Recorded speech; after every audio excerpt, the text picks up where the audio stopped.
Okay, and we are recording. Just to quickly confirm, can somebody on the other end, Andrea, can you let me know, can you hear us okay? Is everything running all smooth? Yeah, everything sounds good. Thank you so much. Okay. Just pull up.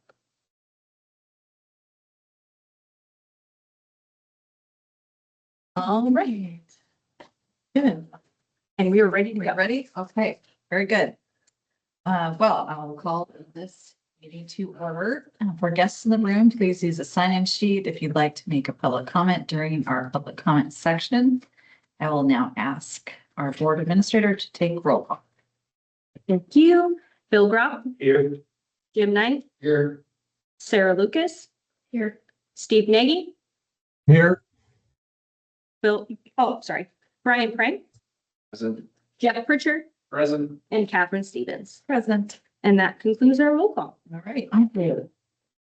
We will now have public comments limited to 2 minutes per speaker. Do we have anyone for public comment today? It doesn't look like we have anybody in here signed up, right? There's a hand up on. Yes, and I do see, I'm just gonna double check, never know. Popped in. No. In-person sign-in, so we'll move ahead on to our online. I did see that Becky did put a comment in early on, so we'll go ahead and start with Becky, but give me just one quick second to give you access.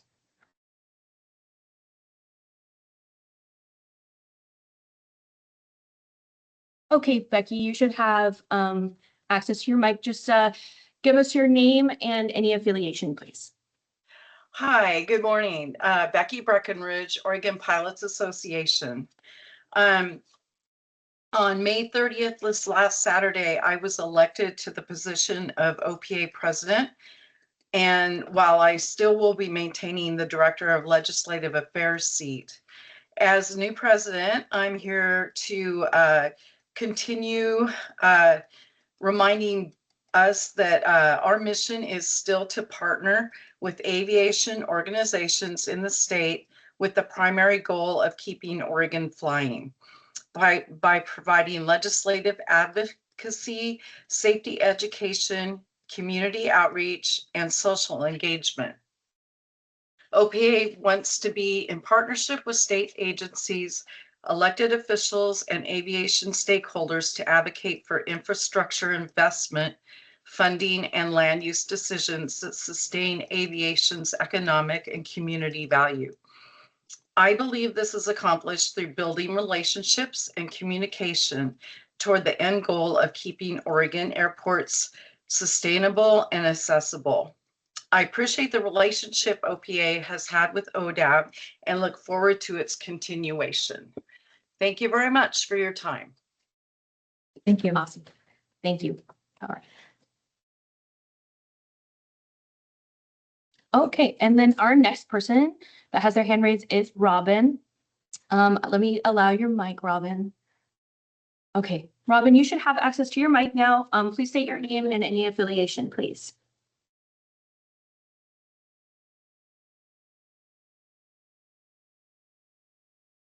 Robin, if you're able to unmute, please go ahead. There, is it unmuted Awesome. now? Thank Yes, you. it I is. figured it out. Hi, everyone. This is Robin Holdman, Friends of Pacific City State Airport. We're just down the road south, about 20 miles. My apologies. I had hoped to join you today, and I have a 94-year-old father with a medical emergency, so I had to come home last night. Thank you for coming to Tillamook. Appreciate it very much. And I hope that some of you have taken the time, or possibly after the meeting will take the time to go see Pacific City State Airport. And I'm representing the group here as one of the board of directors on our nonprofit organization. And do know that we formed back in 2018 with the mission to ensure the wise management and use of our state-owned airport in Pacific City. It is part of the GA state coastal airport system. There's an airport every 20 to 25 miles along the Oregon coast. And historically, that is because of after World War II and watching out for invasions from foreign adversaries. But anyway, I just want to say that yesterday, members of our board met with Director Kenji and State Airport Manager Tony and Alex from the policy component at the airport. And at that time, we viewed the maintenance we're offering and also the good work being done by the state to keep that airport safe and effective for our visitors. We talked about the upcoming work party on June 13th from 8 a.m. to noon. Invite anybody to participate. Following that, we're having a community barbecue at noon. And also our volunteers, there's a road next door that has significant potholes. Kenji can tell you about that. And we're going to be helping to fill in those potholes because that's an important road for access by emergency vehicles to the airport. And we'll also discuss the timing to spend the $1.5 million that you authorized a couple months ago in Sisters. Thank you so much for that. And we'll be repairing the drainage system. It's critical for that airport because it becomes a lake in the winter during the king tides, excuse me. With all the good, we also discussed some tough issues around the airport, around encroachment and problems with the county's current laws on setbacks for development versus the state and what they're asking. And our nonprofits would not like to see this go into any type of litigation. We understand private property owners' rights, but we also understand the importance of keeping the airport safe. And we have pledged to work in this public-private partnership to work with the state, county, land use officials, and also legislators to find a solution to keep this airport safe and open. It plays a significant role for tourism, economic development, Coast Guard practicing because of rescues at the Cape. And lastly, it is frequently used by Lifelight. We cannot close this airport because of concerns of safety. So thank you for the time. I'm sorry I went over 2 minutes, but this airport is important to us and it should be important to you for your general aviation transportation system. Thank you.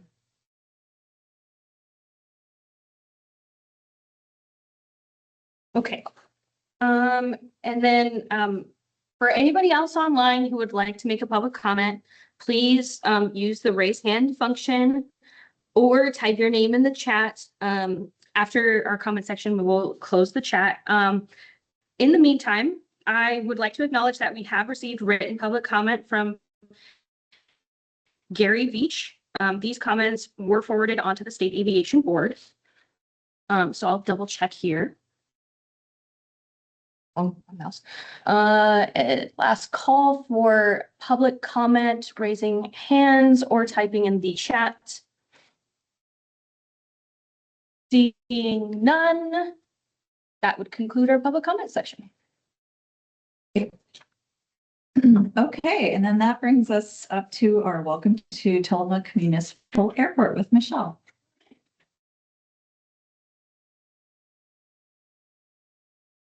Thank you and welcome to the Tillamook Municipal Airport. A lot of people here don't even know we exist. So it's just a regular GA airport. I mean, people lived here for years, like they see the sign, but they've never been here. My name is Michelle Bradley. I've actually worked for the port since 1997. Just in 1997. And I've been manager since 2008.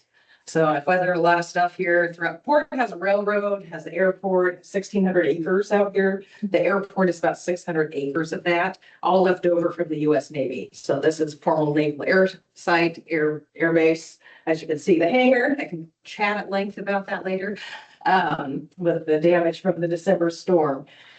But I've known Jim forever. He was a Port of Astoria director as well. So another comrade with port dramas that we tend to have throughout. Yeah, deferred maintenance, no money, but everybody depends on it, especially transportation type stuff. I don't want to take a whole lot of your time, but I just wanted to do an introduction here. I'll talk about the hangar in a minute. I just wanted to thank the board here because we do often submit for core grants, and they are we've been very successful with those. We are in the middle of a few projects now. We have been working on a new fuel system update. We have two 12,000-gallon fuel tanks here. One's Jet A, one's Avgas.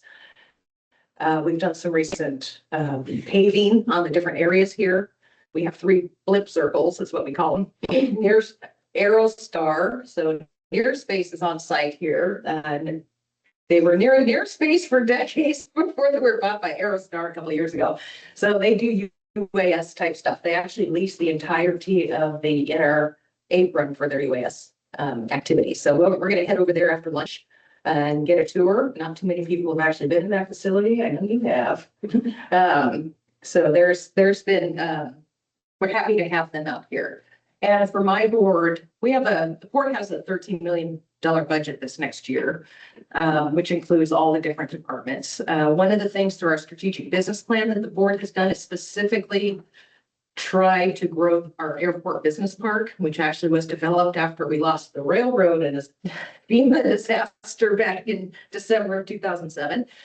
We do still have the operating scenic railroad on this side, but the rest of it's destined to be the Sandberg Trail, which will eventually allow you sometime in the next 100 years to go from Mount Hood all the way to the coast without touching a road. So there's a big groundswell of hikers and bikers and everybody else trying to make that happen. So we spent a lot of time on that as well. So we no longer have the freight railroad. So the airport is just, we only have one full-time attendant here and then a part-time attendant that we have. And then there's an airport supervisor and then myself. So we aren't always open. We are not banned. I'm trying to do the best we can. Aside the fuel system upgrade, we're also closing up our master plan update. So we haven't had a full master plan. We've had the ALPs, but we haven't had the full master plan done since the 80s. So we are exhaustingly, it's at FAA right now. So we don't know when we'll actually get it back and approved. So we're often very glad that that there's a lot of patience on the ODAF side for payments and things like that, because we don't have a lot of control about what the FAA does and when they're going to approve things. So we do appreciate the patience. So Andrea's my most frequent contact at the office there. Some of the other folks that we have on site here, we do have 35 itinerant hangars here. One of those, the Air Patrol has a plane in, so they are very active here. They meet here once a week in this room here. We have Aerostar. We do have Mark Ferrier, who does pilot training that's here. But other than that, it's mostly just regular old folks having small airplanes. We do have a lot of folks that fly in. We have an apron here that was just expanded with a project 3 years ago. We do have an RV park that you drove by. We just opened that for Memorial Day weekend. That is actually a pretty good department that we have for being dry. Like we have a bathroom, that's it. Like there's nothing else there. Our future plans for out here that you'll see in the master plan when it's done is to start building hangars and box hangars, T hangars and box hangars over here. Right now, they're all on hangar A2, which you will see up close and personal when you go to Near Space to Aerostar. Right. Yeah, it's many years that they used to live in the hangar there until with our FEMA money from the loss of the railroad, we actually built them a 31,000 square foot building, manufacturing area, observation tower. This building here was also built with the FEMA money. Before we used to have a little 500 square foot repurposed log scaling shack. Jeez. What you got? So like most ports, we reuse things and cobble them together. So we're happy to have this facility here for sure. Let's see here. There's Tony. He's my guy here during the week. We do a lot of also see over on A2 that there are 3 container boxes. 2 of those are with Oregon DHS. It's for their EAP for any sort of activity of any of that disaster resilience recovery. Tillamook County Emergency Management also has one. We also have an MOU with FEMA that in the case of a federally declared disaster, they can come and bring about 130, up to 130 trailers here. I don't know how they're going to get here if there's a disaster because there will be no bridges and roads. We do have that agreement in place. So we're 6 miles from the water here, which is unusual for the coastal airports. So we have been, we work a lot with Jeff Griffith with Orem and very involved in a sort of resilience and recovery type thing. So as far as the Air Museum and the hangar, the old girl's 84 years old, 83 years old, built as a shed in World War II. It was the Navy's for quite a while. They vacated, they gave it to the county. The county had it for decades and then deeded it to us with the rest of the property. So there's not hasn't been a whole lot of maintenance along the years. Some of the bigger numbers, we've been working with Turner and Townsend out of the Portland area. They've done a lot of pro bono work for us on price estimates. Because they've also worked with the hangars down in California. And so the one that burned down there was a little over 30 million for cleanup alone and 35 million in DEQ air quality fines. And then they just totally raised one, took it totally to the ground. That was 45 million. And then the one that they redid, the Navy has spent upwards of $120,000+ to abate the asbestos. So the entirety of 17 acres of roofing has asbestos in it. So there's no good solutions right now. Everything's closed. Yeah. So we're hoping my board this last month said, because we finally got to meet with FEMA because we did put in for disaster assistance. And one of the things that did qualify was fixing the hole, but fixing the hole doesn't fix the building. That wherever the hole is, it looks like that in 600 spots. So the board decided not to go into debt to fix it with FEMA money, but that does not exclude us from finding a private partner to assist because the match is still a 25-75 non-federal match. And if somebody can come up with 1.3 million, we'll go forward with the thing. So, yeah, just the planes that we do have inside, it's estimated to be $4.5 million to return them to the U.S. Department of Navy. There's no good move forward. So that's the big high level overview there. So happy to entertain any questions for airport or air museum wise. In terms of emergency planning, has the community, the county, the airport looked at electrification and bringing in additional power for use in the event that this place becomes a base of operation? Yes, I've been, so we have a TC4, which I can't remember what the acronym stands for. It's a very ground roots group. And if they bring in a lot of the different agencies and communities, we only have 7 cities in the county that's 75 miles long. So Tillamook is the most southern city. Most of the cities have emergency management groups. And then there's like Cape Mears and some of the smaller non-city, but urban areas, I guess. So they have to discuss that, how they're going to deal with that. I think there was some applications for some generators just last year with some of the fire marshal money, but they don't have a plan in place yet. Okay. And we used to have our manure digester here, which went bankrupt last year, but that was also an option at the time. So cows are going to stop pooping, but how do you get that back into the local grid if there's an emergency? So that was always a fun conversation. How many operations a year? About 5,500. We don't have a camera. We don't count. That's just an estimated. We do, when there was a fire at Highway 6, two summers ago, this was the airside staging for forestry department, things like that. So we actually almost ran out of fuel. We had to call the Department of Energy for emergency fuel. We had to buy 10,000 gallons and our tank's only 12. So it was a little scary there. We usually don't buy 10,000 gallons because we just don't go through that much. Our max that we usually do in the summer is 4,000 gallons because we split it to either Newport or Astoria when they come over. So that was we got rid of it. That was a tight turnaround though. We have Life Flight that comes in and picks up folks here. DFW gets their helicopter, goes around for counting elk or whatever we're counting. So a lot of the stuff around here is government or state agency type stuff. There's just a lot of folks that fly in. They go to the smoker, they go to the creamery. There's a lot of corporate planes that fly in. There's Joe Montana comes every year. Really? Yeah. You should go on. We don't tell anyone. Dan Aykroyd's been here. Oh, wow. But yeah, there's been some fun. So have you thought about putting in cameras to do counts?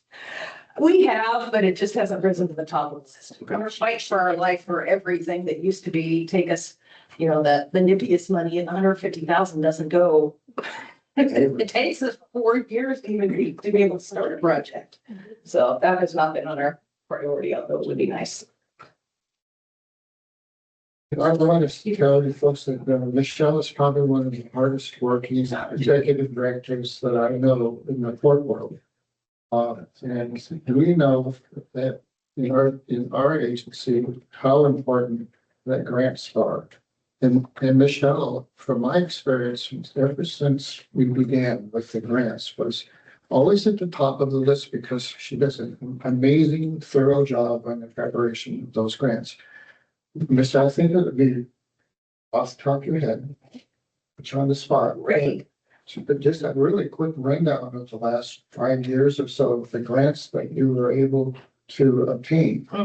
And what was the impact of those? Plus, we're ready to start going into the grant season again. Right. Both, with our department and also with the Department of Transportation and Connecticut. Yeah. Oh, So sure. what do you see your needs coming from this upcoming grant cycle, but also, real fast on here's what we've done with the money that it's been able to. Right. The bulk of it has actually been for matching of the FAA funding. We used to have one FAA grant, now it's separated into 3 because you have to do the environmental and then you have to, it's just so drawn out now, but we have had matches for core funding for all of that. We've gotten some to match our master plan update. My favorite one, which doesn't happen all the time, was for the economic development one. And they gave us some planning money to plan the airport business park for future use out there. And that gave us the start of the feasibility study. Right now I have an application into Business Oregon to get funding to build 2 box hangars for UAS development. So that was definitely, thank you for asking that. Yeah.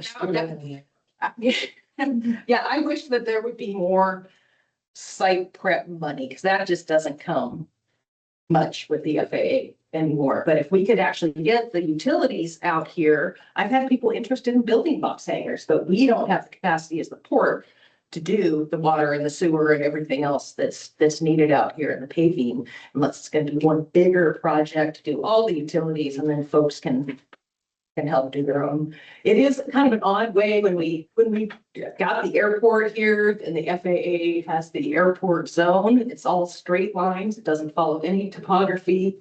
It goes around Stips and Mill. They have 56 acres back here. We do have 4 private hangars that are on the apron at the entrance to the Air Museum. So the taxiway used to go right there. This is the place that they would bring out. So we have started to develop that area a little bit, but our next push is all going to be over on this side where the fuel is. Our T hangars are all 35 plus years old.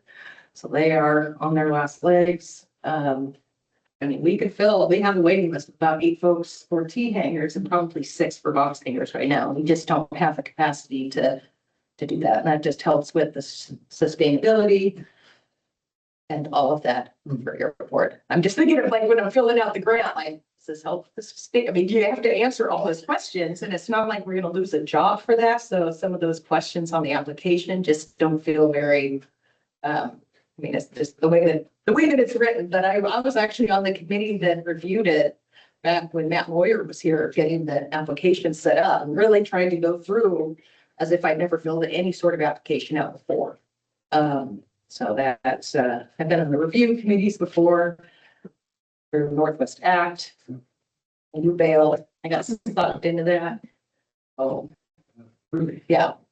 So you attempted finding loans in order to build the thing and. Right now, we have the application that's going into Business Oregon.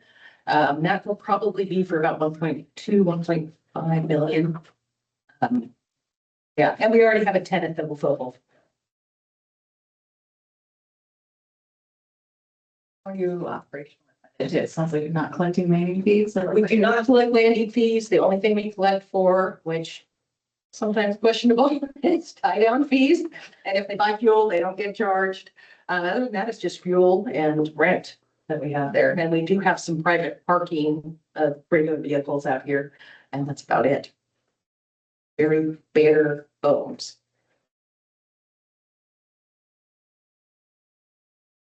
Thank you so Thank much. you. Thank you. Feedback. Look forward to the tour later. Yeah, Thanks for hosting. absolutely. I love it that when state boards actually go to different areas. I sit on the IFA board, so we go, I think, twice a year to other areas that get funded.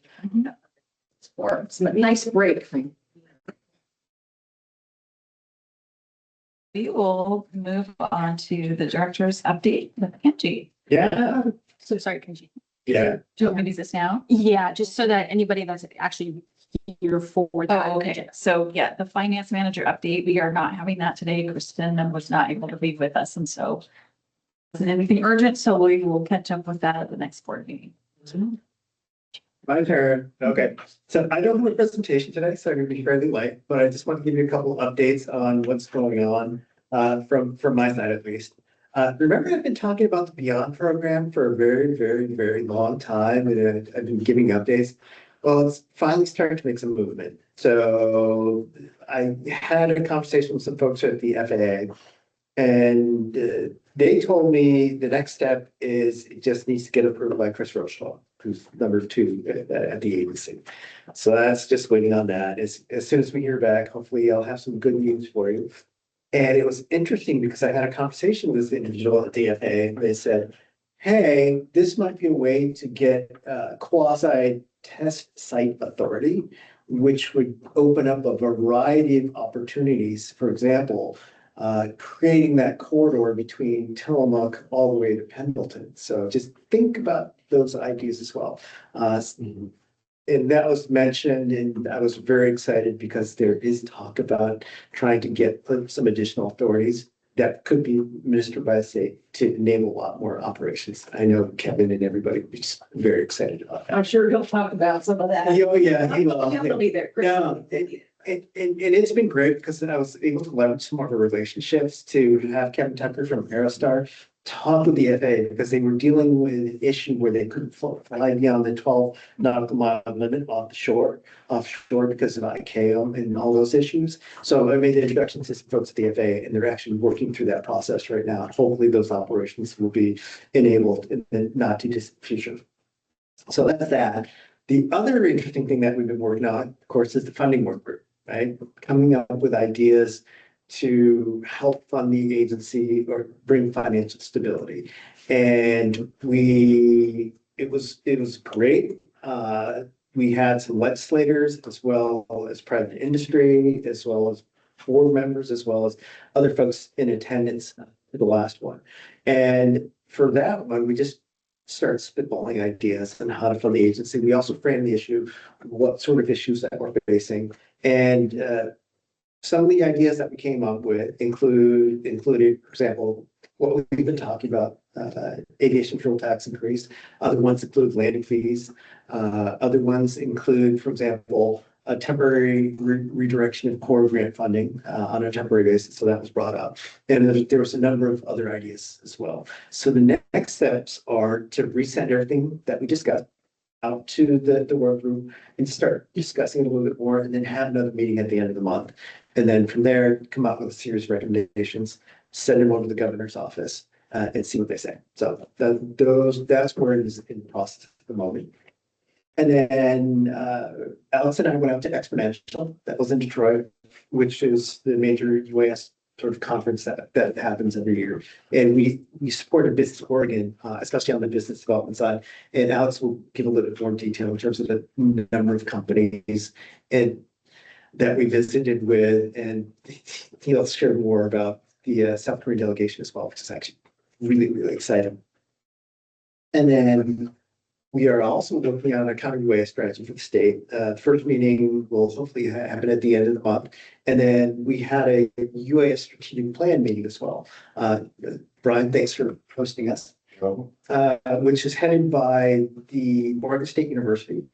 And it brought a number of people together, including folks from a lot of the industry in Hood River, folks in academia, people from state agencies as well, and just to think about an overall architecture on how to approach UAS in the state, because a lot of states have done this. We haven't. We just really need to help prepare and get everybody on the same page of where to take the direction of UAS as well, from a policy as well as operational side. So, and then Robin mentioned the road next to the Pacific City Airport. As part of the permit process, we are required to redo the road next to the airport. So that was a condition. And Tony, if you want to talk about it. We're still working through. Yes, yes. But that's part of it, still in negotiation, but that was part of one of the pieces that they brought up. And with that, that's all I have. Simple, easy, quick, the way I like it. Any questions? No? Okay. Good job. Yep. Okay, we will move on to the state airport manager update. Tim? Hey, Alexis, if you're, Yeah, just give me a quick moment here. my computer is not connecting to anything, and so. Yeah. So it's gonna run the slides. I'm gonna do my very darndest. While she's pulling that up, I was asked by Chair Stevens to provide a quick update or discuss the public comment that we had written from Gary Beach, and so I'm happy to do that. The issue, we are aware of the issue and of the city or the county zoning not being incorrectly zoned and not allowing for hangar development. And this is something that I've been discussing with Gary Beach for some time.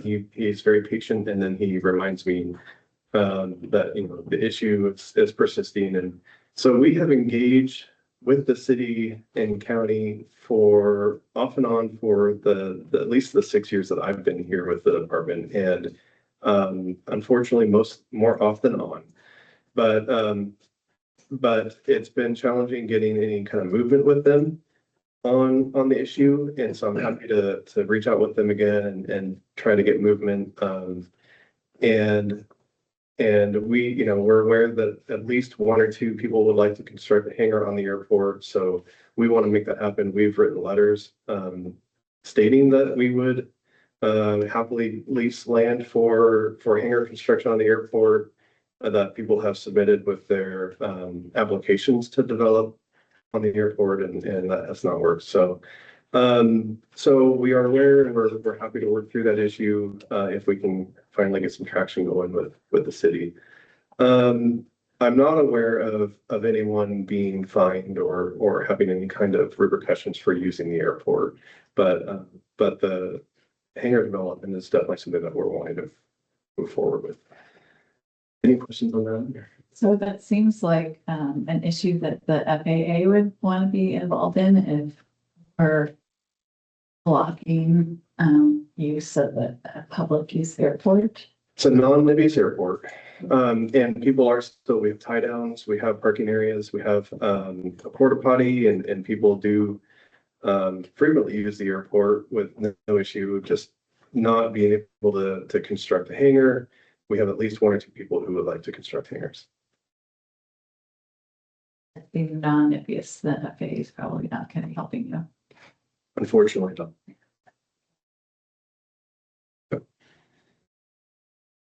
Alrighty. Okay. Well, good morning. I'll jump right into the presentation. It's just a little slow when it changes slides. Just be aware of that. It won't reflect it on the screen, but on my screen it'll just be slower. So just take your time in between slides. Alrighty, well, I'll start on this title slide. This is a drone photo that Alexis and I took at Aurora just last 2 weeks ago when we had our single day closure for the final marking application. We took an opportunity to get several drone shots, including staging some of our loadout vehicles. Who posed those threats? That Alexis? Well, Don posed the truck. I matched his energy. But couldn't waste the opportunity for a photo op. That's not a big deal. No, no BPDs. Construction crews set up their barricades right at the start of the running closure, and everything went really well. We can go to the next slide. This we didn't have a lot of snow this last winter, but we have emerged through the winter, and our four seasonal airports, Crescent Lake, McKenzie Bridge, Santiam Junction, and Toketee, reopened right on May 1st, which is when they are scheduled to seasonally open. They may be extended temporarily with notice if conditions warrant, but they were so good that we just opened right out of the gate. And then speaking of opening airports, next slide, please. The Wakanda Beach State Airport reopened on April 28th, and that follows a short-term closure from an aircraft incident that occurred on, I believe it was February 11th. And with help from staff and from local volunteers, we were able to get the airport reopened and safe for use again in relatively short order. So really happy about that. And if you have an opportunity, it's definitely a beautiful airport and worth flying into. Next slide, please. Just some events looking ahead this summer. Here in a few weeks, we have the Wings and Wheels event at the Cottage Grove State Airport. This was put on by the Oregon Aviation Historical Society. Also a wonderful museum worth visiting. And it's a great event right there on the West Apron at Cottage Grove. And that's going to occur on June 28th. We have the Wallowa County Fly-In at the Joseph State Airport, put on by the Northeast Oregon Aviation Foundation. Also a wonderful event. And that takes place over 2 days, July 10th and the 11th. And then the EAA 292 is putting on their annual Wings Over Willamette Fly-In and Short Takeoff and Landing event at the Independence State Airport, which is also a fantastic event. So I highly encourage anyone looking for something to do this summer, go put these on your calendar and go check them out. Are you doing just again this year? I'm going to try to make all three. Oh, awesome. And then other events, so as mentioned in public comment earlier, the Friends of Pacific City State Airport are doing their work party at the Pacific City State Airport on June 13th. And these were photos from last year's work party. I believe they had nearly 24 volunteers and got a ton of work cleaning up the grounds and doing other maintenance in the airport. This year, they're planning to do some maintenance to the restroom. And they also showed us their new bike shed and other improvements that have been made with some drainage. So really great work that they're doing. And if you're interested, reach out to the Friends of Pacific City State Airport. I'm sure they could use some extra hands. And then the next, thank you. The next event, the Oregon Disaster Airlift Response Team. This is a group of GA pilot volunteers that practice transporting goods in preparation for the Cascadia Subduction Zone. They have their next well run, which is also June 13th through the 14th. And for more information, you can find them at moonart.org. They're also participating in it here again this year. Yeah, great. I know they operate out of Aurora State Airport and in Tillamook, and then I believe a couple others that they practice for these events. So great. Question two. Yeah. And then, thank you.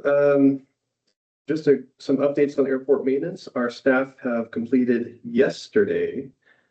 These are really recent photos of the apron at Prospect. So last summer, we reconstructed the entire runway, taxiways, and apron.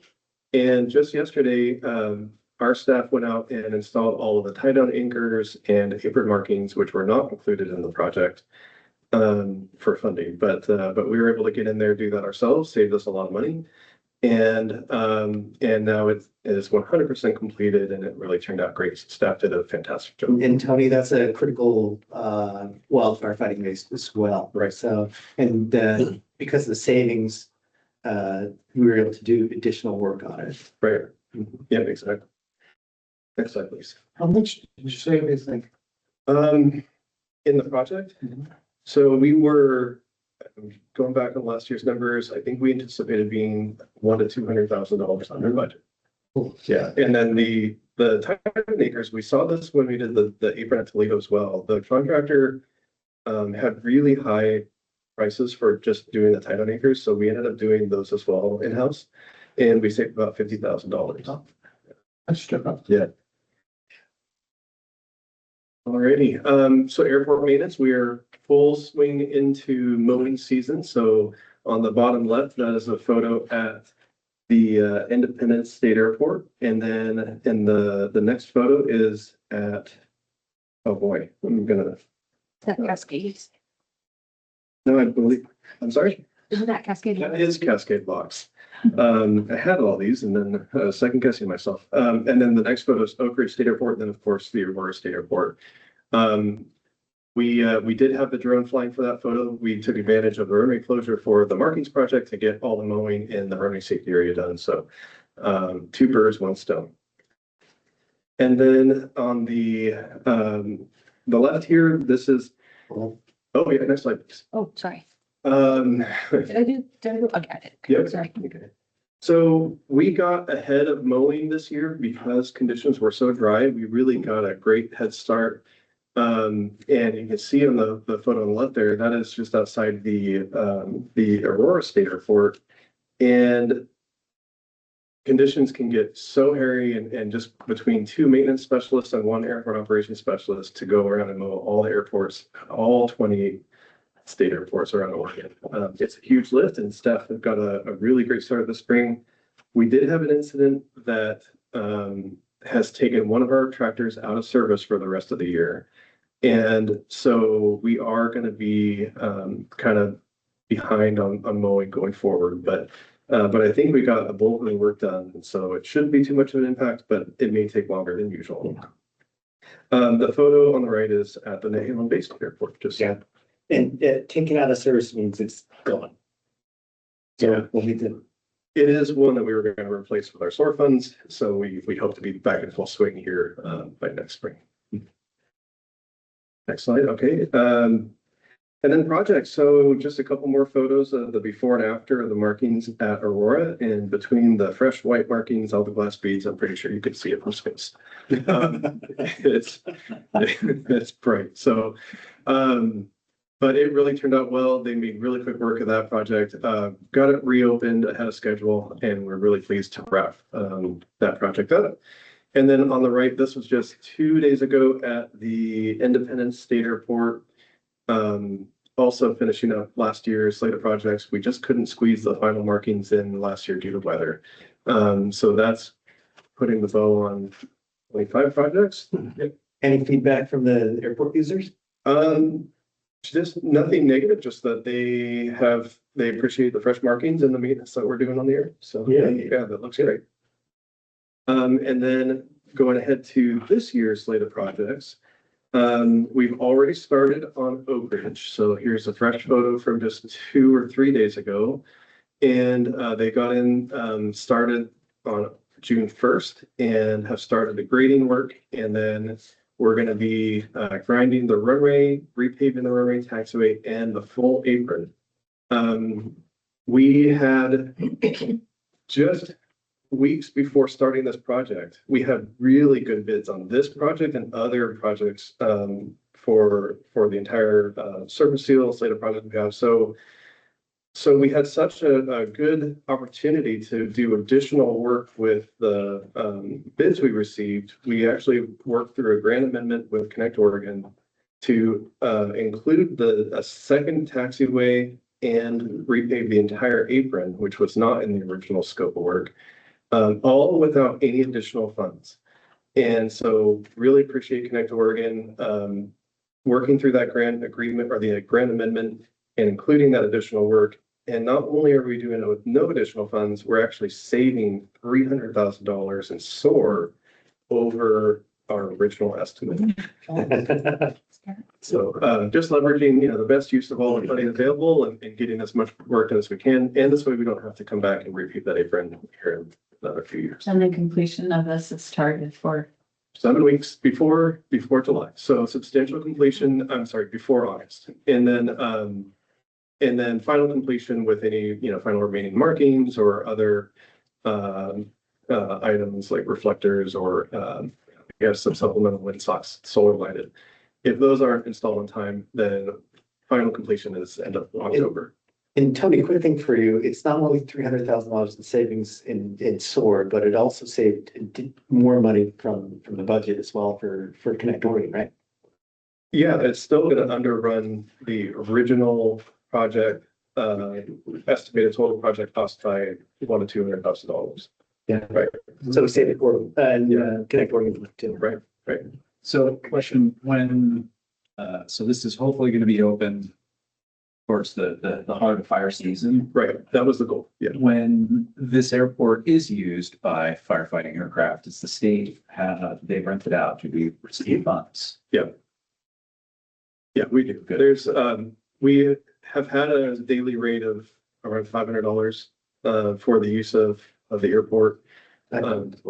Well, Wow, that is very, very generous. We might want to look at that. And we have. So historically, it was about 500. We have gone up, we basically doubled it. But we're getting a lot of pushback even at that. And they say because there are no facilities, well, we have a multi-million-dollar airport that they're using.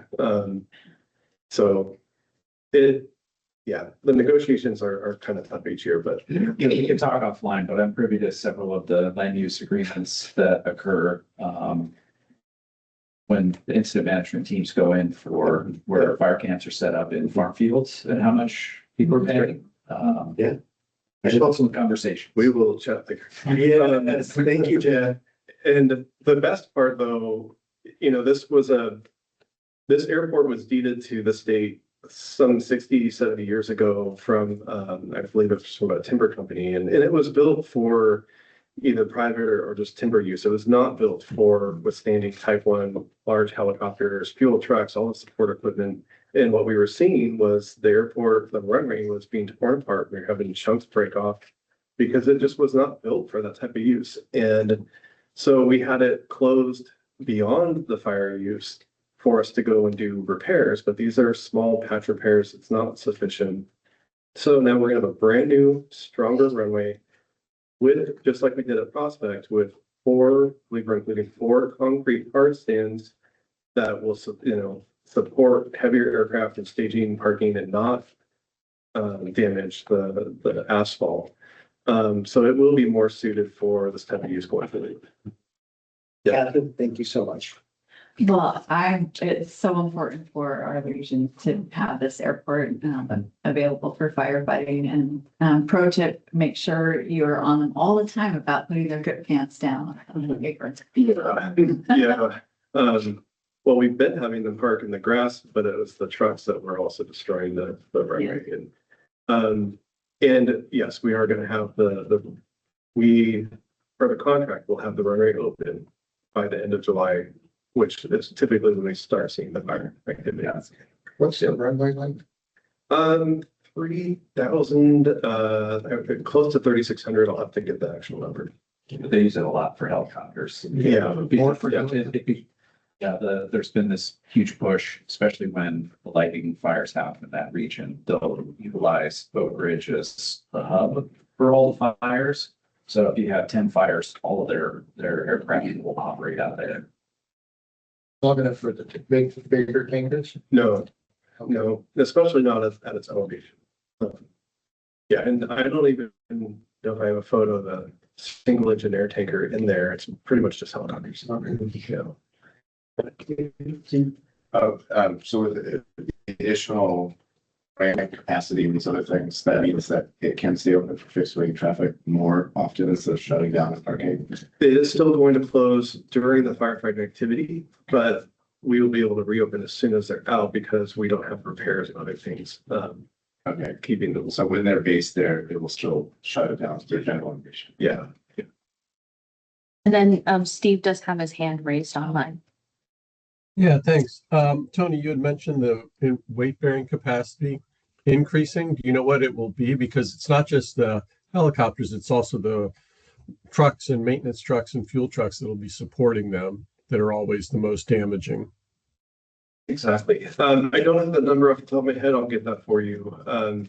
But it's not being built like, I don't know, like a military, it's the whole really, really heavy stuff, but it will be much stronger than what we have currently. So I'll get those numbers. At our October board meeting that we will be holding it at we'll probably downtown somewhere or the city hall, but we'll go out and be able to tour this airport. I can't wait to show you. Yeah. Yeah. Looking forward to it. All righty, next slide, please. So just a quick reminder we shared this before, this is all of the projects we're looking to start here this year. And some of these, no, we don't have any of these except for Oak Ridge going just yet. So we've sent out gov delivery notices on all of these. And we will have more information coming out very soon, just waiting on final grant awards and contracts to be executed before we have all of the details. But we are looking forward to quite a lot of projects here this year. 5 different surface steel projects. We're still working on our structure removal projects. Again, the Oak Ridge runway reconstruction and really exciting, the Molino water line improvement and constructing an 8-unit T-hangar at Molino. And that airport has been at capacity for aircraft storage for a long time. So we're really looking forward to that project. And because I know how hard it is to bring utilities to an airport. And so not only are we constructing a hangar right out of the gate, but the water line improvements will remove the moratorium from the fire marshal and development along the airport. So we were super lucky to get that through. We were running up against a deadline and we were able to get that pushed through. And thanks to Century West and team and Tony and Alex just to make that happen, because that was by days that we were going to make that happen. Yeah. And it was a photo finish for sure. And the FAA for leveraging FAA funds for this project, where before we were trying to fund this entirely out of SOAR, which was an uphill battle, skyrocketing costs. So That's a big thank you to the FAA. absolutely, yes. Alrighty. So, and then just a couple equipment projects down there at the bottom. The Joseph A. Watson Independence Pappy is really excited to be getting those replaced this summer as well. Next slide, please. So again, just quite a lot of gov delivery updates. I'm sure you all have your inboxes blown up once or twice from me. Expect more, but we just are trying to keep people informed and get all the information out there as soon as we can. It's not always as soon as we would like, but again, just depending on grant award, contracts execution, and negotiating schedules of the contractors, they can be a little slower than we'd like. So as soon as we have updates or information, we will be sharing them through Gov Delivery. And then next slide.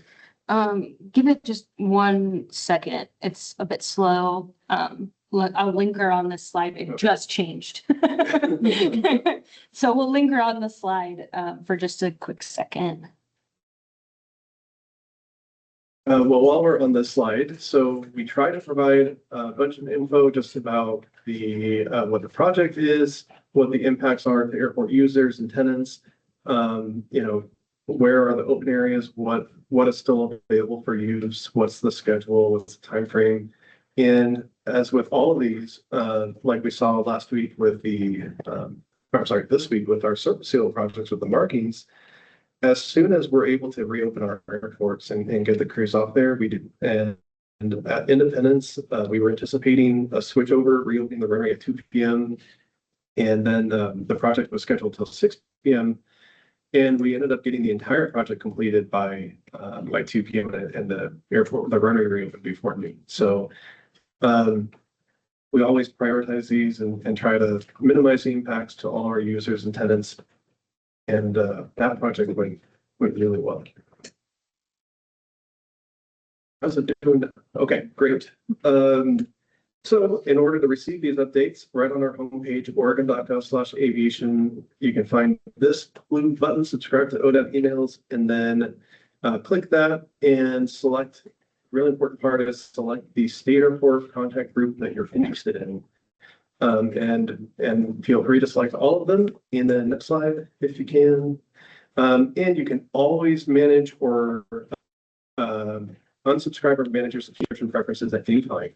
If you get a notice and it's a topic maybe you're not interested in, or if it's just too much, you can always find those links at the very bottom of each Gov delivery notice. And next slide. Finally, I'm really happy to share that we still have not had a new PD at Aurora since October 17th. And this is really, really great news. It does not mean that we can rest on our laurels, does not mean that we can say job done. Safety is always an ongoing effort. And I'm really pleased to say that that we have not had one yet in 2026. I think communication, outreach, education are huge factors for that improvement. And I also do believe that our rule on VPDs has been a big factor there as well. Speaking of the rule, we do still have the permanent rulemaking that will be coming to the board at a later date. So there's some rulemaking process that ODAV will be working through, but I just wanted to keep that on your radar. And I do think that the temporary rule has been effective so far. And then next slide. So just on that topic, sharing outreach and information, that airport user visitor safety training is on our website, and you can find that on the Aurora specific webpage or by clicking that link here in this slide. And then just some of the action items that we have been working on with the FAA. And then next slide, I think that's it. Questions?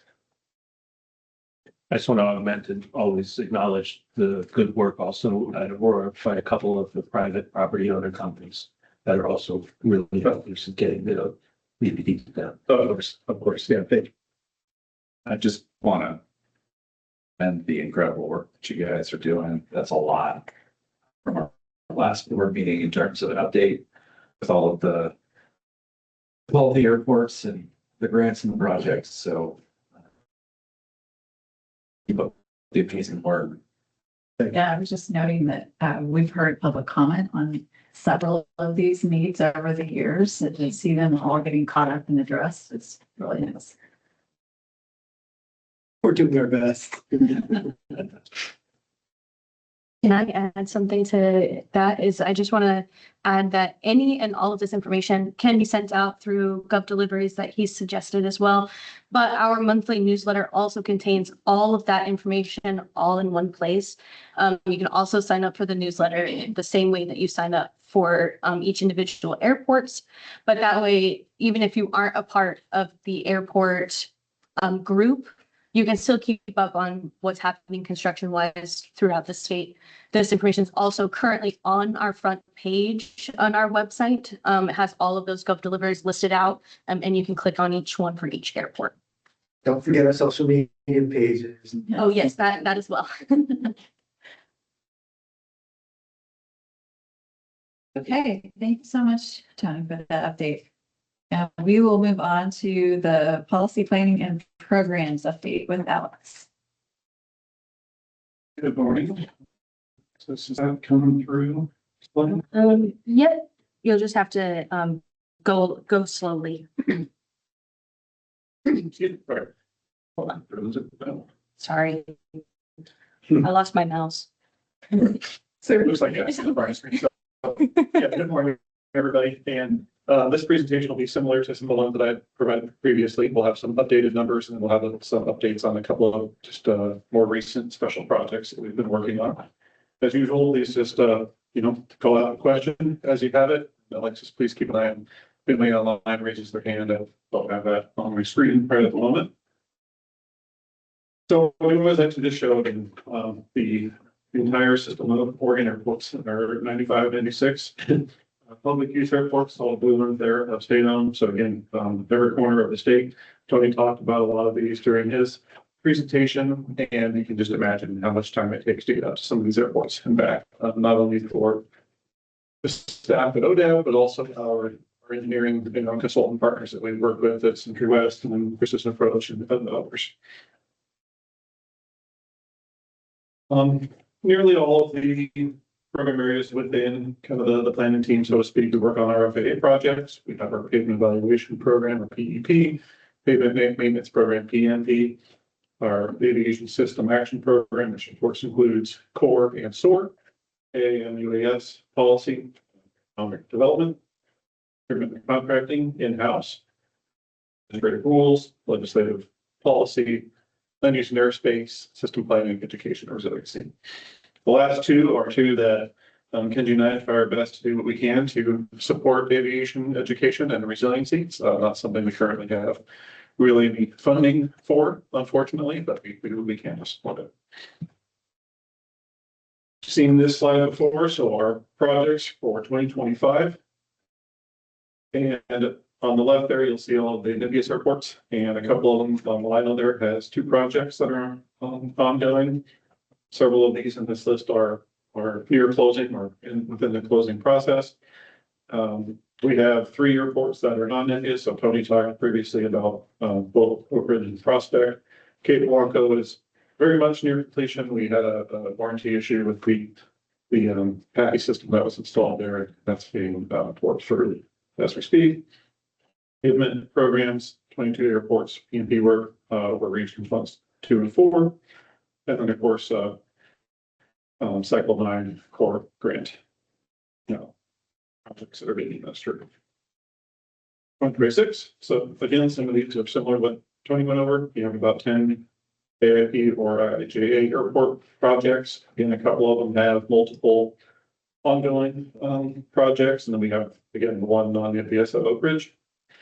No updates yet on PMP, so we're doing our last meeting in our last 2 board meetings. We talked about putting PMP on hold for the year, at least as of today. That's still the case. We're waiting on an updated aviation revenue forecast. Ideally, we'll have that next week or 2, and we'll then be able to work with Kenji and decide whether or not PMP is still on hold for the year, or if we're lucky, we could still do maybe all the work or partial work. So more news to come on that, ideally in the next couple of weeks.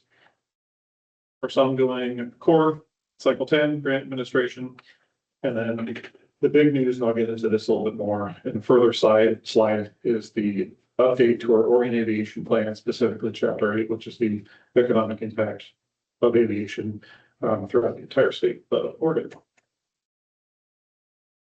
PEP, so even though we have PMP on hold, PMP is entirely funded by ODAV. PEP, though, on the other hand, is, at least for the NIBIUS airports, 90% funded via the FAA. So PEP work is still ongoing in 2026. Of course, we're all hoping and planning for the best that PMP work will continue as normal either this year or at least later to next year. So again, PMP is on hold. It affects the airports within this list here. And you see those airports highlighted on the right there. Region 2, Central or South Valley airports. And then some of those that have had, just as a reference, I know this just came out before, but like the Prospect Airport, we've had work there recently. And so, of course, when we are planning for PMP, any airport that's had work previously done, to at least remove it from the list or adjust the scope if it's necessary. So obviously, redoing work that we had already done during the previous project. All right. So as usual, our program coordinators, primarily Andrea and Ernie, are working through just our overall. It's not advancing. Yeah. There we go. All right. Team is going through our full grants, and we're always working to execute any outstanding grants for the most recent years, so 25 and 26, as well as closing out the oldest grants first. So on the table there, you'll see we still have a couple of open projects from 21 and 22. We're going to keep working to get those closed as soon as we can. You can just see the total count there at the bottom of the table of how many projects we're administering at any given point. So about 139.5 million in obligations that are within agreements. And then on inspection. So Andrea right now is working on scheduling inspections throughout the state in the Willamette Valley, Eastern and Southern Oregon. And there's approximately 20 conducted projects that we schedule those inspections for at 14 airports. And again, as usual, we're always working to improve the efficiencies and productivities of our day-to-day administration of the program. Land use and airspace. This is primarily, well, Brandon does all this. It includes assessments, aeronautical studies, includes assessments, trains, housing development, solutions, communication towers, and utility projects. As a reference, we had completed just under 200, but Q2 of 2025. That was primarily due to a large wind energy project, which included 176 of those 199. As of May 29th this year, so just a few days ago, we're only up to 18 for 2026. And of course, there was a fee that goes along with each of those, as you can imagine, where our budget that we, or revenue that we received from that aeronautical studies this year is lower, than it was at this point last year. Land use, so as of for Q2 land use notices as of May 29th, Brandon's completed 134.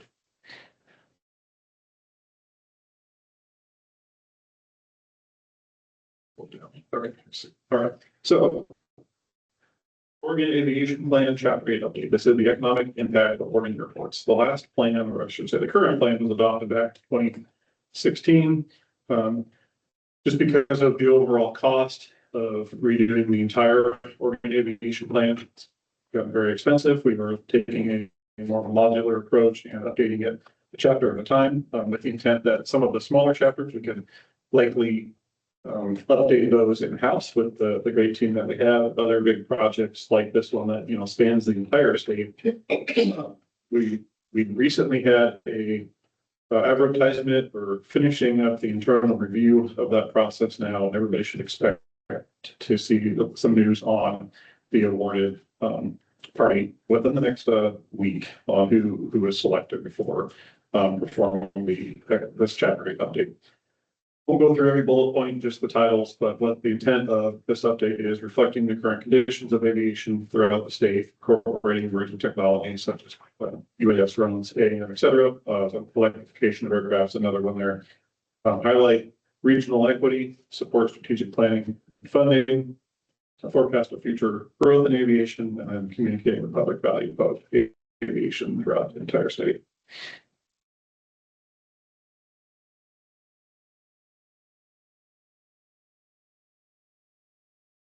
So procurement contract administration, active contracts. This is primarily what Ernie does day in and day out. And we currently have 32 engineering work order contracts, or WOCs that we say a lot every day.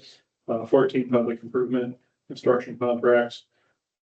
We have 4 WOCs that are in preparation phase, and 9 of those construction contracts are also in preparation phase. Then, as usual, we're always working for continued improvements, updating our processes internally, updating templates, how we work inside and outside of working device, and so on. And I've just added this slide. One thing, I was hoping to have a little bit more news on this, but we were recently approved, the board approved us acquiring some software to manage our leasing administration and our aircraft airport pilot licensing administration. And in order for us to at least evaluate opportunity to save the agency and the state some funds, we're looking at potential solutions that the state may already have access to. One of them right now is the Microsoft Dynamics 365 solution that we may be able to build a system in-house rather than having to contract out and pay a third party We firmly believe that that always provides us, of course, better quality control, better customer service, turnaround times, things like that. So we're currently reviewing that. We are waiting basically to hear back from DAS and what our options are for adopting something like the Microsoft 365 application. Pilot licensing, what is that?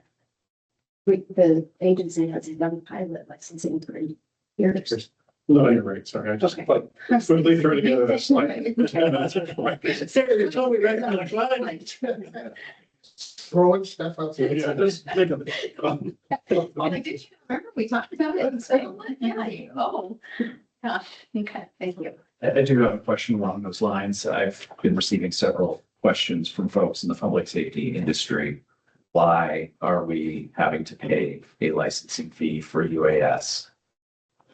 What does that money go to? And why is it only public safety or government that has to pay a fee for licensing UAS and private contractors, general public, nobody else? I know it's in legislature, it's in the legislation, but at some point, like what's the purpose? What's the goal? Give us some time to talk about that internally, prepare to discuss that future board meeting. I can have an answer right now for you, at least not when we're ready to discuss. What's in statute? Yeah, it is. It is.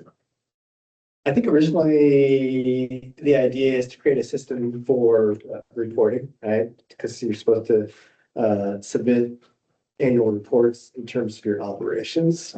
Sure. But because of funding shortfalls, really haven't come up with a good solution, and we're still considering that, figuring out ways to do it.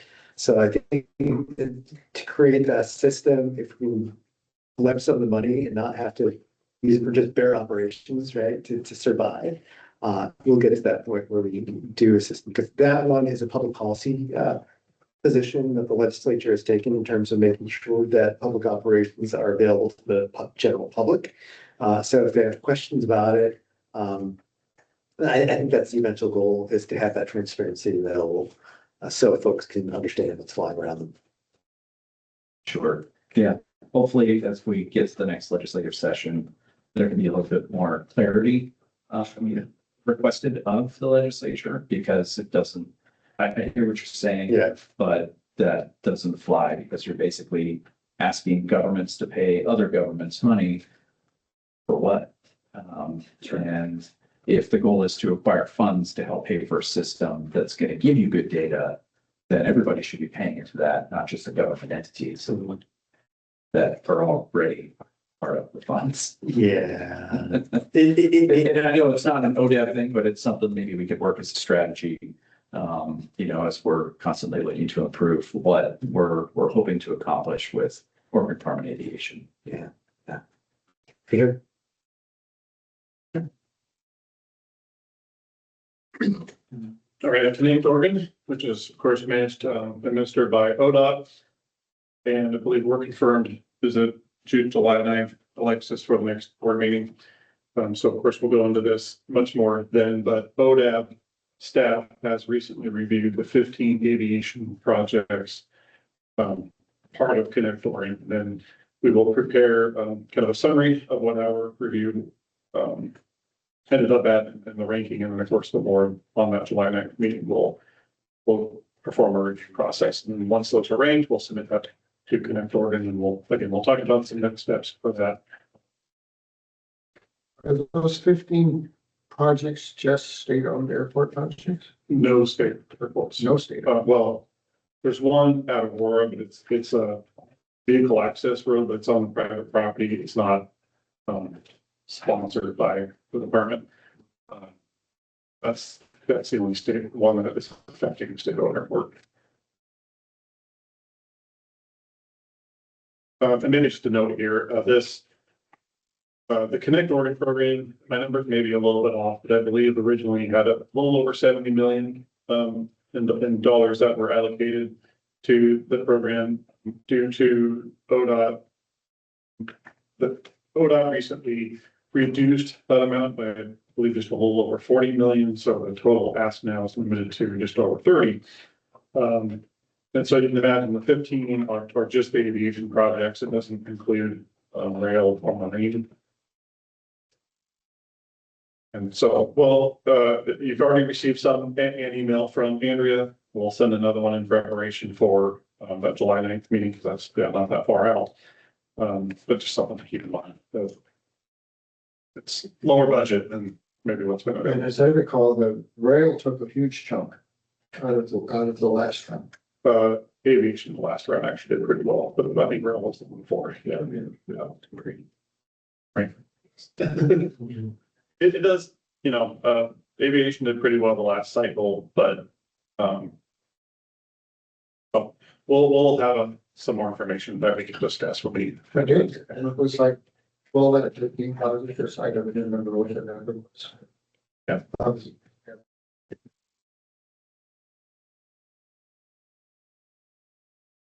So 2027, similar to the previous slides from 526, of course, we're doing a lot of preparation work for our long list of 27 projects. So again, you see the list of NIPIAS airports there. We'll have multiple projects. We don't have anything quite locked in yet for the non-NIPIAS ones. But Tony and I are working on getting those locked in. Payment programs, again, assuming we are able to start B&B again. We have about 29 airports, regions 3 and 4. That may change just depending on what happens this year, of course. And then 27, we do have plan for a chapter 3 update of our Oregon aviation plan, which is the forecast on aviation demand for the state. Yes, thank you for talking. Sorry, you reminded me. We do have a big one. Non-NIPIAS 27 is about 1.5 million. It's planned for Pacific City. PEP for 27, all the airports listed there. Again, any of these airports that may have work being done between now and then will adjust its scope or remove from the list entirely if necessary. Exponential. So Kenji started talking about this earlier. This took place May 11th through the 14th in Detroit, Michigan. This was my 3rd year attending. It felt like it was it's at least the quality of booths was the highest that I had seen for my 3 years that I've attended it.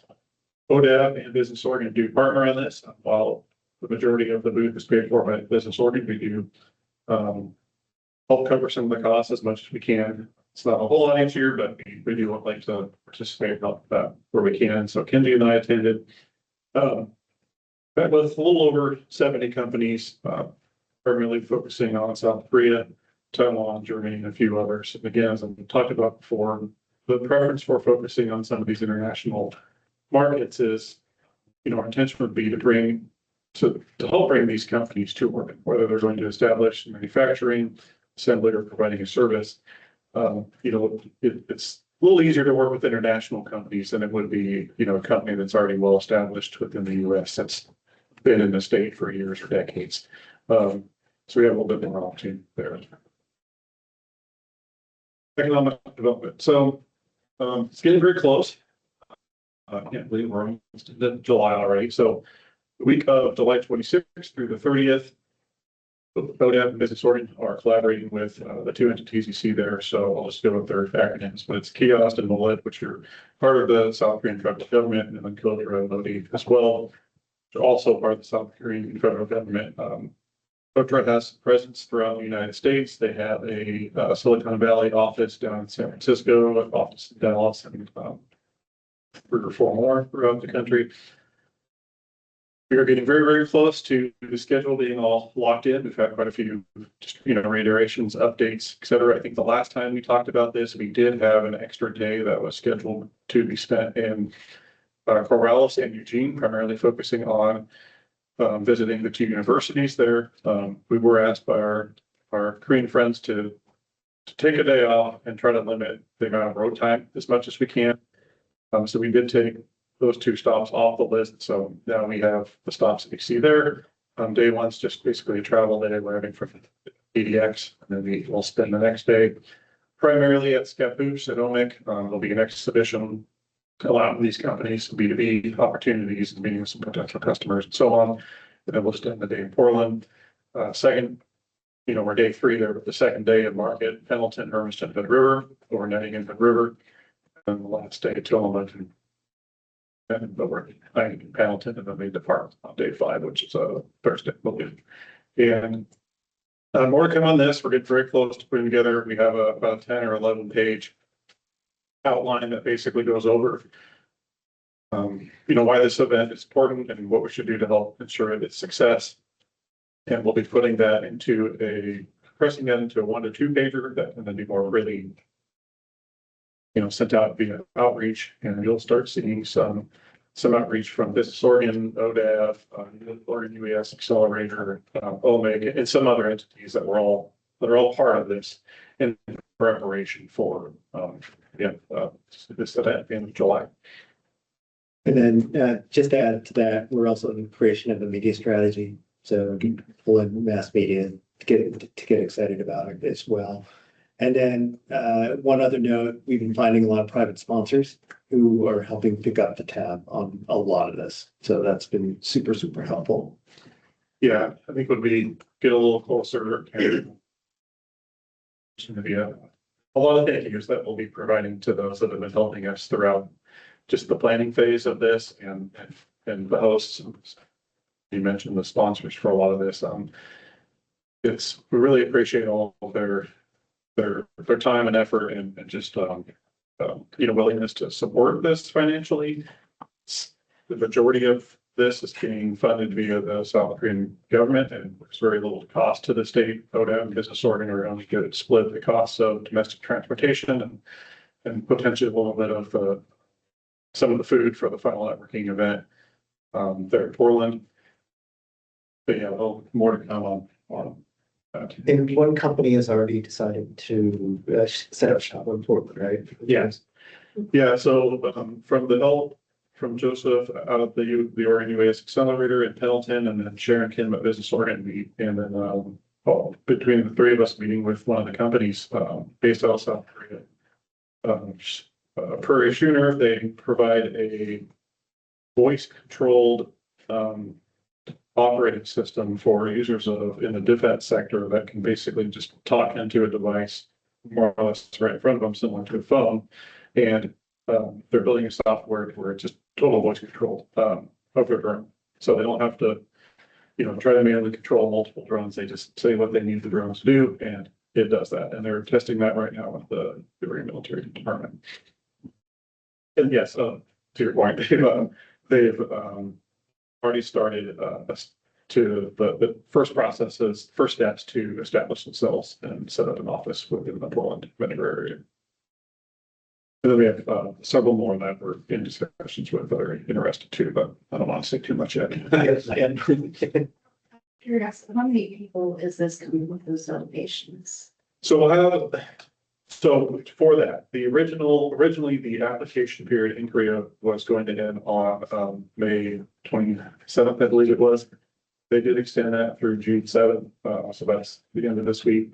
The plan would be to have about 8 companies, 1 or 2 people from each company, and then there'd be about 3 to 5 people from the ministry entities listed there.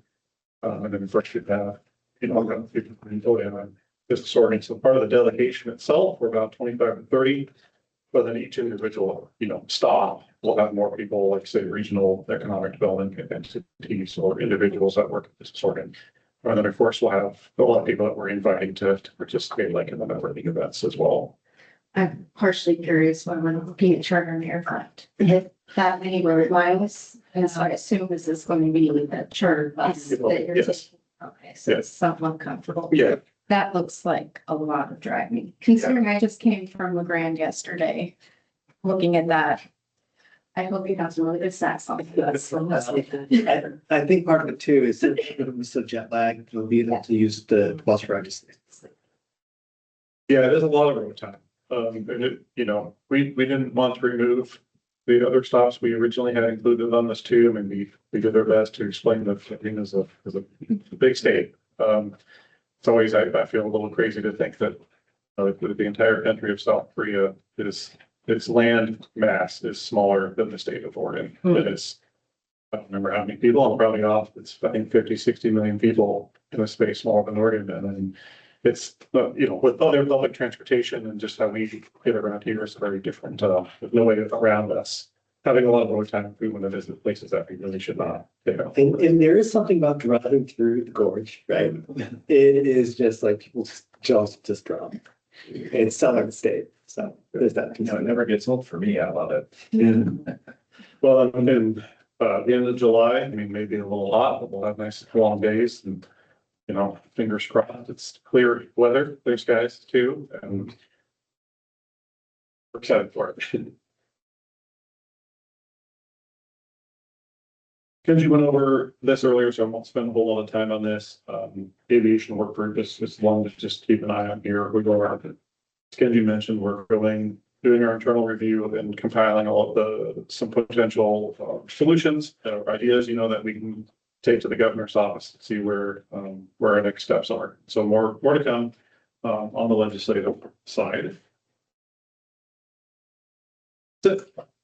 Questions?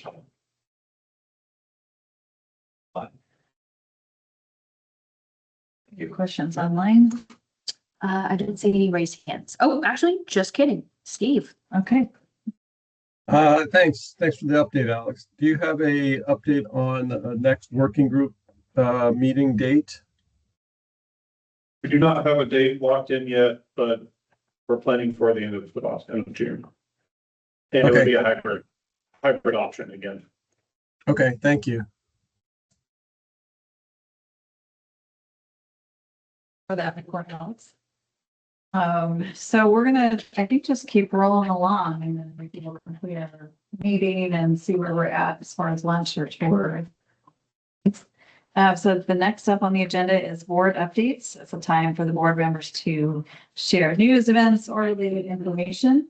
I have one, and that is, I know you talked to earlier, Tony, about the Stoll events. At Crestwell, Abbey Field is hosting a national Stolen Out West event, August 28th and 29th. It's supposed to be a pretty big deal. It's, they haven't brought this event to the West Coast very often. And so Shelley is looking for sponsors for this event because it is, I think she's probably about halfway to the sponsorship levels that she needs. So if anybody interested in sponsoring the event, let Shelley know, or you can ask me and I have forms that I can send on to you. So Not a board update, but I'm actually going to volunteer Chief Pritchard to give some updates. Oh, I was going to share. Oh, you were good? Yep. Okay, both issues? The TFR and the RHTV? Oh, yes. Okay, perfect. Yes. So the first update is we had a really incredible opportunity to host 23 Taiwan firefighters from at the State Department of Public Safety Standards and Training. And we put 23 of these fire service pilots through a 2-week UAS training program. And it was incredible. Obviously challenging to teach through a translator. Only 3 of them spoke English. But the feedback that we got is exactly what I think everybody in the aviation community would want to hear about, which is all about, checklists, understanding safety management systems, operational risk management, going through the risk management paradigm.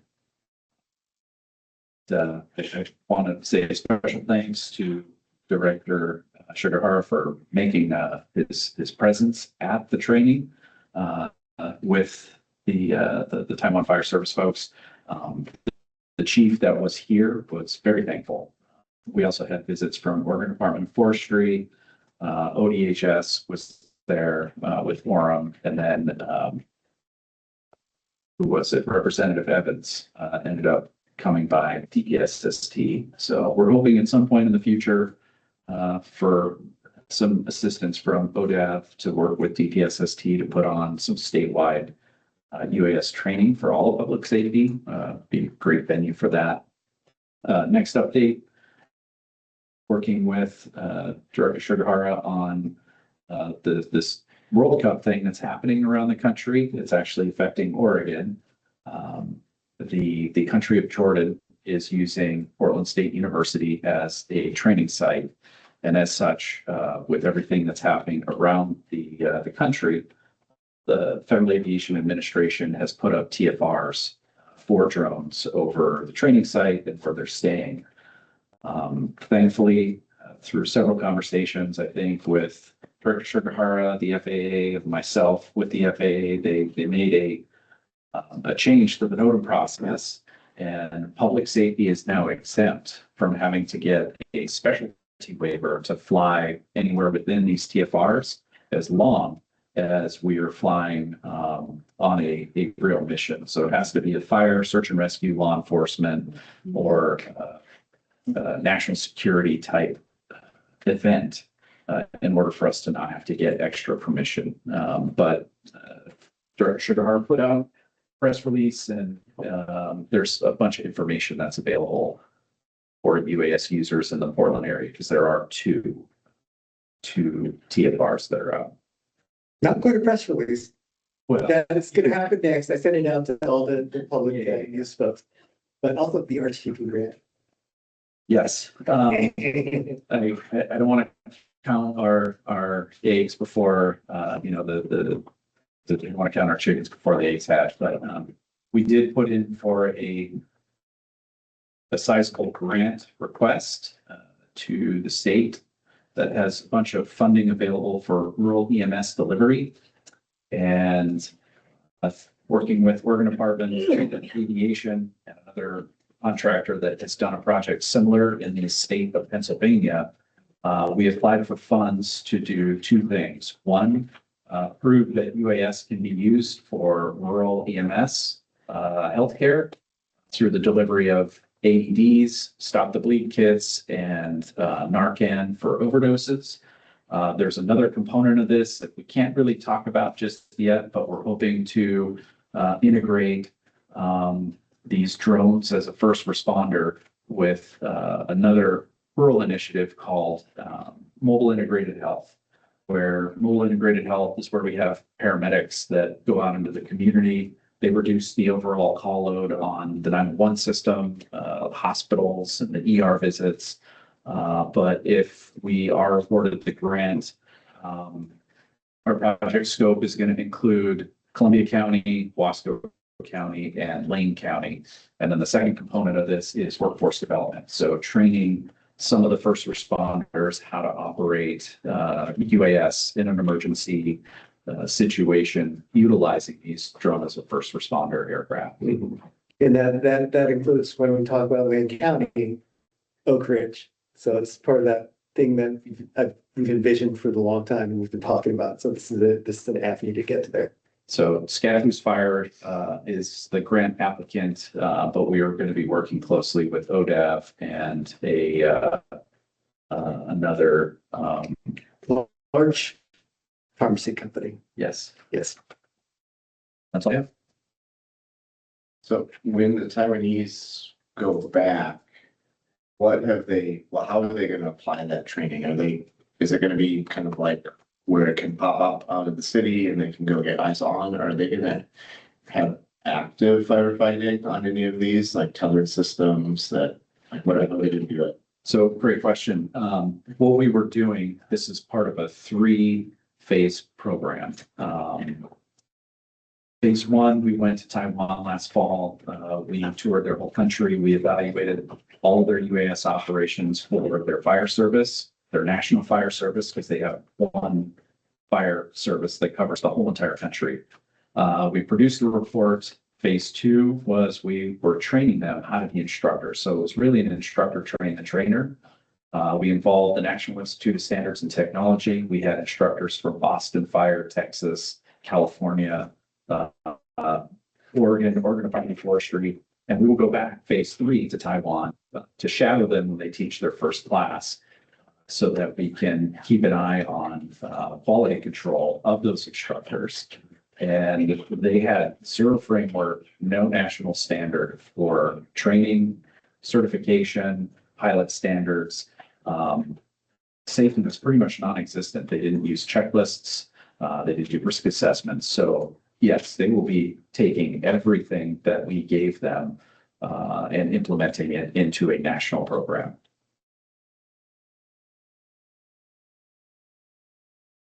It's really cool. I still can't believe we got to be a part of this. It's A lot to do with you, Jeff. So what was the reaction of the participants from Taiwan regarding all of the things that they're now being exposed to? I mean, I'm kind of curious, what was their first reaction? they had, This is such a, we talked last night briefly about that, but they had a lot of reactions, but the one thing that I think pertains not just to the uncrewed community, but to the crewed community in the room and abroad is we taught them a lot about how important reporting culture is to aviation safety and to the improvement of aviation safety. We taught them about the ACERS program that NASA has. We also talked about one of the other programs that the federal government has in the wildland community for self-reporting. But long story short, in their culture there is if you make a mistake, you don't say a word because you're going to get fired, you're going to be chastised. And they were blown away at how important it was to us here in the United States that we do share our experiences, even if it's a major one. We have to. I would say that was probably the biggest takeaways. They were blown away that we're very comfortable with sharing our mistakes. that's a big change for them.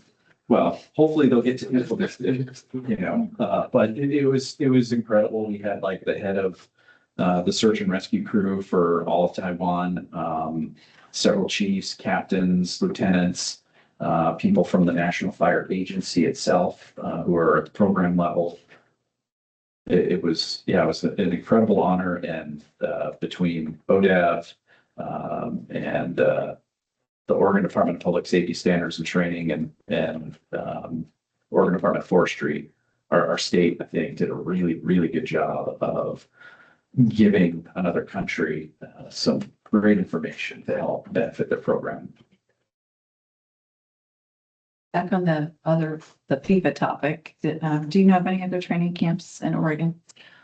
No, it's just Portland. Yeah, just Portland. There's a couple up in Washington State, and then they're sprinkled all throughout the country. Updates. Fine. Okay. Great. Any other business? Okay. Any agenda input that we'd like to give to staff for future board meetings? I know we've got several things in the queue that we know about coming forward. And if not, then our next meeting date will be July 9th. It will be a hybrid, but it will be in Salem, and that will be to review the Connect to Oregon applications. But see most of you in person, but if not online, we'll be inviting the applicants to give a short presentation on their grant applications.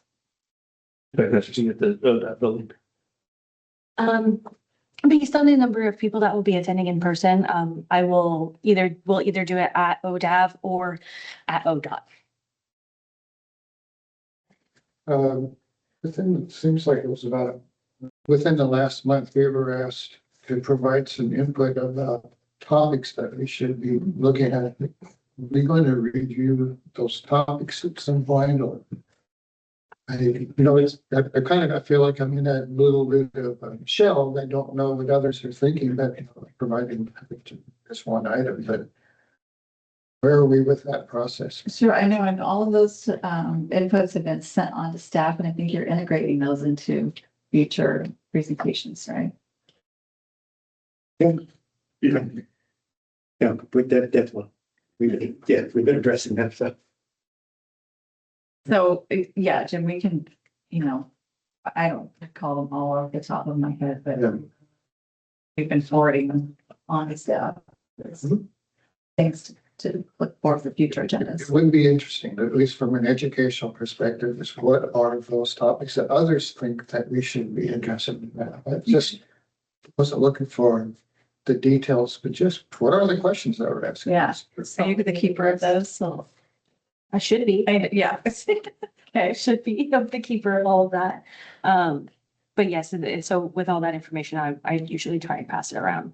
And then we can add it on to the agenda where we can. Thanks. Right. Any, I have one more go back. yes. Just an interesting statistic. Sorry to be all about the drone topic. There was an incident that occurred in California you may have heard about. It was a chemical incident where there was a tank that was in thermal runaway. They had to evacuate 50,000 people. One of the pilots who was operating for Orange County Fire Authority was actually helping us teach our class with the Taiwan folks. It all happened as he was going home. But some of the baseline statistics that he shared with me was they had 2 aircraft that they were rotating 24 hours a day for 6 days. They were averaging 25 and a half hours of flight time with drones. They were using the radiometric thermal sensor to keep an eye on the tank and the temperature as it was going up. But just fascinating that they had those drones flying 24/7 for some days, for 6 days.